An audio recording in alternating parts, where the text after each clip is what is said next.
Hi കൂട്ടുകാരെ, ഞാൻ കറ്റാർ വാഴ എന്റെ മദർ പ്ലാന്റ് കറ്റാർ വാഴന്റെ അതിൽ നിന്ന് ചുറ്റും തൈകൾ ഉണ്ടായിട്ടുണ്ട്.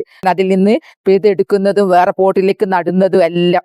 ഇപ്പോൾ അലവര കാണാത്തവരുള്ളെങ്കിൽ അവർക്കും കാണാം, കൃഷി എടുക്കുന്നതും കാണാം. എന്നാ ഓക്കെ വരി. ഇതാണ് എന്റെ മദർ പ്ലാന്റ് കൂടി വലുതായിട്ട് വയസ്സായിക്ക്.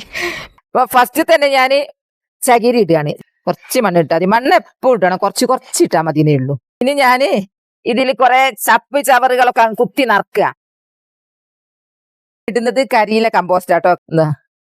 അങ്ങനെ എല്ലാം ഞാൻ ഒന്ന് ലെവല് ചെയ്തതാ. നമുക്ക് തൈ പറിക്കുക. അതിൽ 2 തൈ ഉണ്ടായിട്ടുണ്ട്. അവിടെ ഇങ്ങനെ പൊട്ടിച്ചിങ്ങിടുക്കുക. കണ്ടില്ല, വേരോട് കൂടി കിട്ടി. ഇപ്പൊ ഞാൻ നടാൻ പോവുക.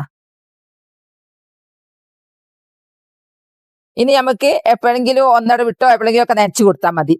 അപ്പോ എന്റെ അലോവേര നടുന്ന വീഡിയോ നിങ്ങൾ കണ്ടല്ലോ, ഇഷ്ടപ്പെട്ടെന്ന് വിചാരിക്കുന്നു. എല്ലാവരും ഇങ്ങനെ അലോവേര ഒക്കെ വെക്കാൻ നോക്കേട്ടോ.